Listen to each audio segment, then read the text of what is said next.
Hey everybody, hey. Thank you so much for tuning in to Carol's Daily Sauce.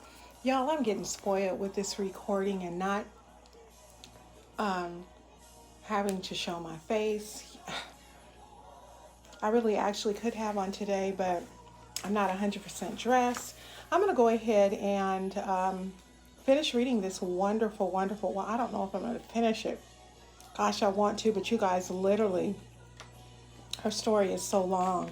So we're going to go ahead and keep on. As a matter of fact, I'm actually going to start reading on 217. If I was to finish reading the rest of the story, it would go all the way to 256. So it would be a long video. So I don't want to do that. So we're just going to still be reading Wounded for a Purpose by Leah Freeman.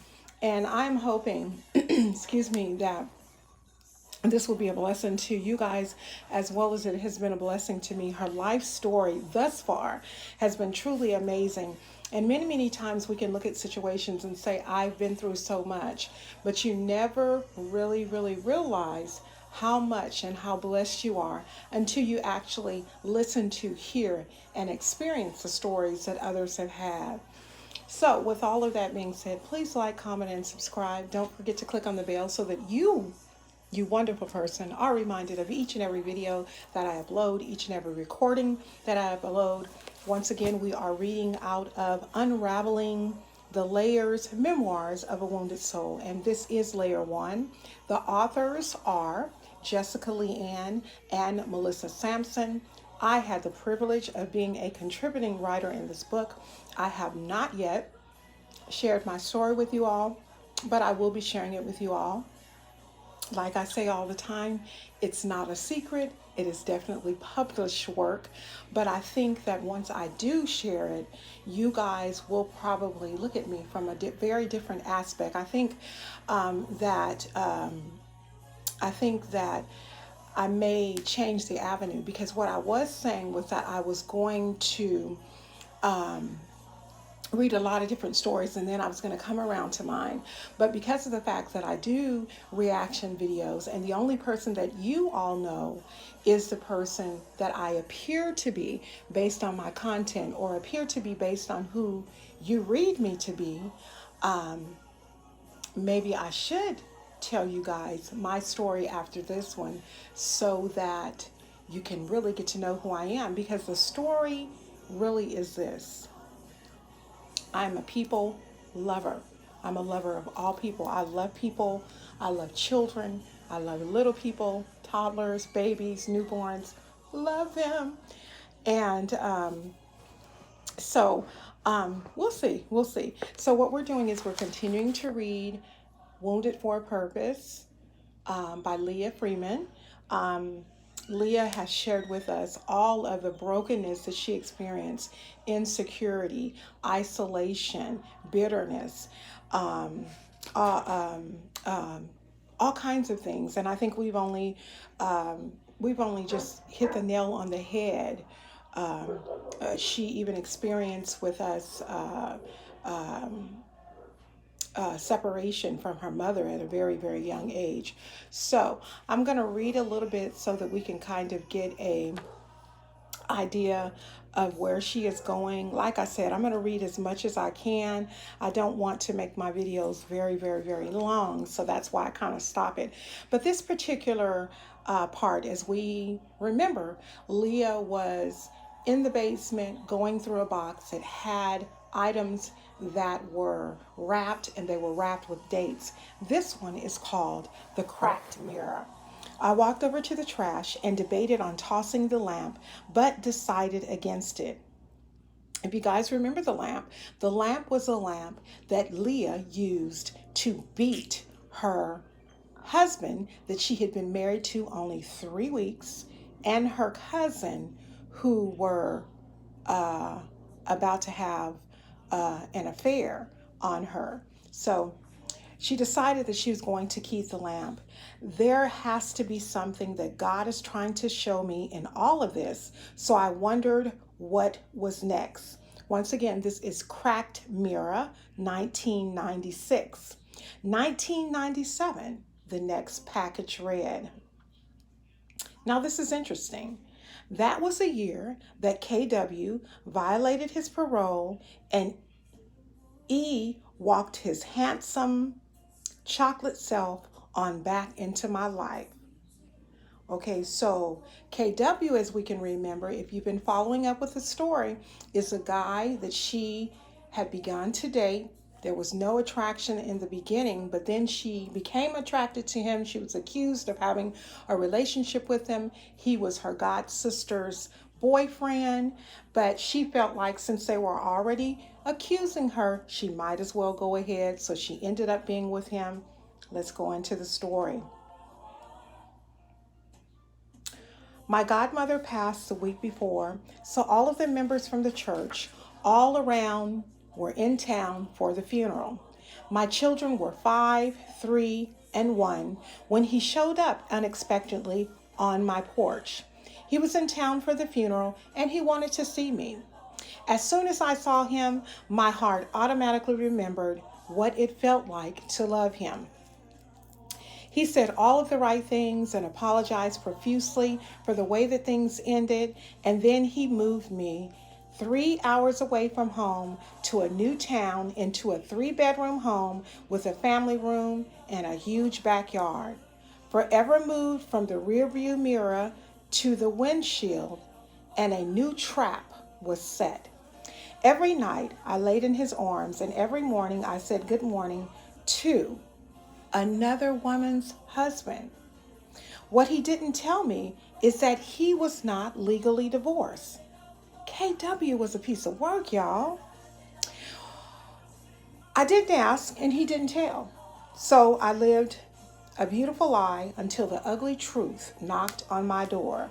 His wife dropped by to inform me that she was pregnant, and since I had stolen her husband, I could have his 2 sons too. With that, she walked out the door, leaving me with 2 terrified children that didn't know me from a can of paint. They had no clothes. They had no instructions and no introduction. Little E and AD were 3 and 1 year old, so I decided, oh well, I would just have to take care of them. Now, mind you, she just said that she had a baby that was 5, 3, and 1. So now she has a 5-year-old, 2 3-year-olds, and 2 1-year-olds. Ooh, Jesus. Children weren't a problem for me. It was the adults that I didn't like, and if the children were with me, I wouldn't have to worry about another woman interfering. There were the same ages, approximately the size of my boys, so clothing wasn't an issue. When E came home, he was stunned, but handled it well. He took me into his arms and soothed my fears. We made love that night, and I thought everything would be all right. As time went on, things became strained between us. He finalized his divorce, but now he had made excuses after excuses to be gone from the house. He started going out to clubs and coming in all hours of the night, but he took care of the bills. So I stayed. The beginning of the end was when his little brother moved in. His little brother told me all about E's plan to return the boys to their mother and move into a bachelor pad across town. You mean to tell me that he brought me and my children all the way to another town where we know nobody, we didn't have nobody? The nerve of him. I went to that work that day feeling nauseous. What was I going to do? Every day for the next 3 weeks, E came in the house smiling, whistling while I felt sick inside. Day after day, I was sick and unhappy. I rationalized to myself that maybe I had a summer flu. You sound like she's pregnant to me. I mean, it was over 100 degrees outside. After a week of not getting better, I called the doctor and set up an appointment. I was pregnant again. Didn't I tell y'all? I didn't know what to do. It seemed every time I wanted to walk away from a relationship, another baby came. Maybe this would help our relationship. Okay, y'all, got to stop right here. That's the problem. A lot of women think that children will help a relationship. If I have this baby, it'll keep this man. What we need to be thinking is, if I'm going to have relations in which I don't want to have a child, or relations with another woman's husband, which you shouldn't be doing anyway because it's a sin, you need to be taking protection. Protect yourself. KW was out and about all times, all hours of the night. There was no reason that she should have been having relations with him and not protected, because there's a good possibility that he could have been having them with other women. Lord Jesus. That night, I sat down with E and I told him that I was expecting another child. He looked at me like I had grown another head. I know that you aren't trying to have no baby by me, he said with a scroll on his face. I sat there in disbelief. The very next morning, I set up an appointment to have an abortion. My mom had always told me not to have more children that I could take care of by myself, and I didn't want a baby with a man that clearly did not want to have one with me. E drove me to the appointment, dropped me off, and my heart shattered into a million pieces as I laid on the table. You know, guys, what's really getting me is that in this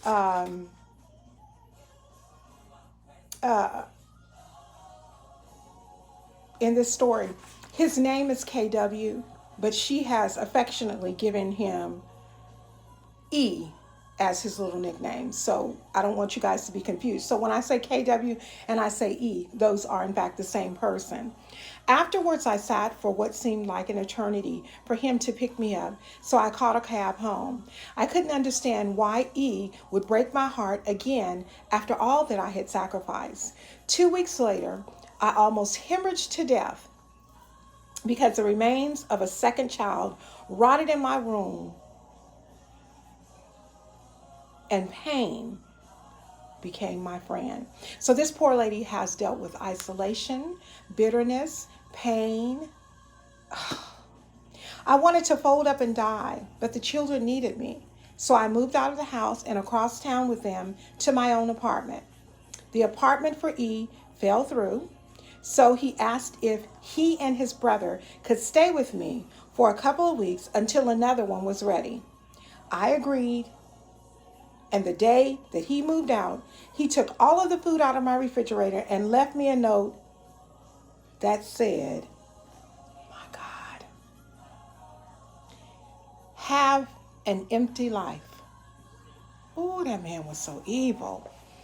What had I done to deserve that from him? I struggled through the next few months, battling depression and wishing my life would end, until one day I abruptly packed a truck and moved back to the Bay Area. Guess who came to help me? KW. Now, do you see a pattern emerging? One human savior after another. Oh, y'all, I'm confused.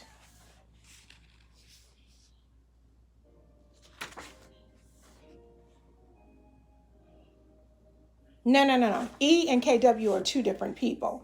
So E had left her, and so once she left and moved back to the Bay Area, KW came and saved her. Now, what it looks like to me is she has a revolving door of men coming in and men coming out. And I can understand this. Men coming in and men coming out. I still didn't like him, but I needed help and he had money, so I fed my addiction. I learned quickly that I made the wrong choice. Things were even more hectic than the first time. He didn't have a place for us to live, so I moved in with his sister. And I got a job right away. Maybe things would be better for me and my children. Nope, he fixed that real quick as soon as he realized that I had no plans to be with him. He made my life a living hell until she put us out, and we ended up living in my car. Her sister put her out, and they ended up living in a car, her and her children. There we stayed, me and 3 children, existing off of bologna sandwiches and Capri Suns while bathing at a friend's house and in public bathrooms. My God. The stress of it all was mounting, so I gave in and he got us an apartment together. The enemy pulled the chains tighter. KW only worked on occasion, but he drank all the time. I found out during this time that he didn't read. He couldn't read, so I tried to encourage him to work on it to no avail. My body was tired. I was pregnant again and I needed a break, but it didn't look like there was going to be any end in sight. I was working 10 to 14-hour days and 4 hours during the day while he sat with the kids and drank his life away. Why is she pregnant again? One day I received a call from my children's school. They hadn't been picked up yet, and one of them needed medical attention because of a fall. I rushed to get them, and I took my baby to the hospital. Thankfully, he was all right, but when I got home, I met with a surprise. One of my coworkers was coming out of my children's room in her shirt and panties, and I was in shock. Really? Again? I didn't even have the strength to fight this time. I mentally and physically checked out. I told him to feel free to be with any woman he wanted to be with because my shop was closed. Just respect my house and don't bring him here. He pleaded and begged for me to forgive him, all to no avail. Exactly 2 months later, we all went to the laundromat to wash clothes. I am very particular about washing my clothes, so as we got ready to put the clothes in the dryer, I asked KW if he would go home to check on the food that we left on the stove. My niece was over visiting my daughter, so he told her and my daughter to come with him. My daughter immediately yelled out no in a way that I had never heard her say, and it touched me deeply. Dear God, that's me saying dear God, y'all. Oh, Jesus. He kept trying to assert his authority and told her to get in the car, but I intervened. Why was it so important that she ride with him? I suggested that he take the boys, but he declined and left all of the kids behind. We finished the laundry and decided to take them home to fold. It was a rare day off from both jobs for me, so KW left to hang out with his friends and I stayed home with the kids. That day was still vivid in my mind. The layout of the room, what I was wearing, and where I was standing is forever imprinted in my mind. As I folded the clothes, the scene earlier between KW and my daughter suddenly popped in my mind, and I decided that this was a good time to ask her the question that all mothers ask at some point in their child's life. I called her by name, and she came running into my room. Baby, close the door. Mama wants to ask you a question. She closed the door and turned around to look at me. Has anyone ever touched you in your secret place? She looked at me with a puzzled look on her face, but she answered with no hesitation. No, Mommy. Are you sure, honey? Yes, Mommy. Nobody touched me there. I hugged her tightly and kissed her forehead, but as she walked out the door, something kept nagging at the mother instinct in me. Something was wrong. I continued to fold clothes, and suddenly I heard a voice speaking to me, clear as the day, that seemed to radiate from the inside. You asked the wrong question. Asked her if anyone has made her touch them in the wrong way. Time stood still. Shockwaves rolled over my body as I began to shake with fear. I didn't need to ask because I knew. I knew without doubt that my baby had been violated, but I had to ask. I called her name again. This time, she came in the room hesitantly. Baby, I need you and want you to be very honest with mommy. Has anyone ever made you touch them in their secret place? She was silent for a minute. Then she dropped her head and whispered softly, yes, mommy. Who? Silence. Who touched you, honey? Silence. Who the hell touched you? I yelled. KW? Even though she whispered his name, it sounded like a bomb had exploded in my brain. KW! The man that I trusted with my life, the man that I laid in bed with at night, the man whose seed was moving in my belly at this moment. What in the hell? He had his faults and I wasn't in love with him, but I never thought that he would do this. I was reeling in shock. My heart burst out of my chest and crumbled into a million pieces. When? When you were at work? Where? In your room, in your closet? Where were your brothers? He made them go outside. Pain coursed up and down my body, and then it morphed into rage. Red hot, explosive rage ran through my veins like lava. All I could think about is getting to him. I snatched up the phone with my eyes blinded by tears as I screamed the sickening accusation through the receiver when he answered the phone. Why did you hurt my daughter? The denial fueled my rage. My baby refused to talk to anyone else other than me. I hated that she still loved him like a father. My family told me that I had done the right thing by putting him out of my life, but I wanted him dead. I couldn't live with the guilt. I had been so locked up in my own loneliness that I invited the boogeyman into my home and served my baby to him on a platter. I hated the life that I was carrying, so I drank a full bottle of castor oil to induce labor. Oh my God. My baby came into the world 6 weeks early, but he survived. I couldn't bear to look at him, so I retreated back into depression. To top things off, KW broke into my house when I was sleeping, beat me senseless, and forced himself on me.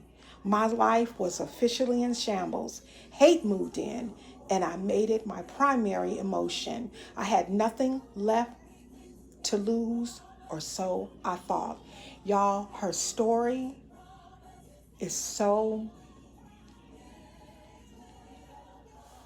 powerful. I cannot even read anymore. I gotta stop here.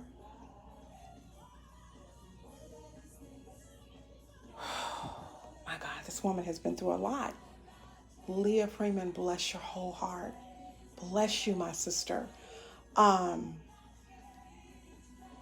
will be back on tomorrow to read Lock of Hair, 1999.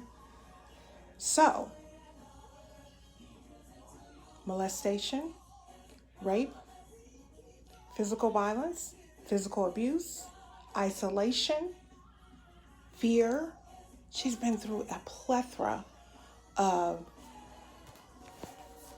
painful and inducing things in her life. And I guarantee you she's not even that old, because she was born, I believe, in the 70s. So she's a little bit younger than I am.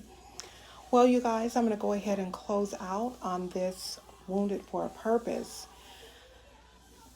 Leah Freeman, babe, you've been through a lot. I hope that this is keeping you guys engrossed. I hope that you want to know more, because guess what? The wonderful thing is that we are reading Unraveling the Layers, Memoirs of a Wounded Soul. But remember, the back of the book does say this is from women from all walks of life who courageously share their stories of pain, of heartache, of shame and abuse, as well as their journey of what it took to get them back to triumph and victory. Each story is empowering It's uplifting and motivating. Every poem is written with wisdom, love, and sincerity. Continue to come back as I finish reading this story, as well as other stories that I will be sharing out of Unraveling the Layers, Memoirs of a Wounded Soul by Jessica LeeAnn and Melissa Sampson. We are reading Wounded for a Purpose by Leah Freeman. This is an anthology of several different stories and poems in this book. I'm hoping that it's blessing you just as it is me, because I know God has a plan. I'll talk to you all real soon. Be blessed and be encouraged, and know that you may be wounded, but there's purpose in it. I'll talk to you all real soon. Bye-bye.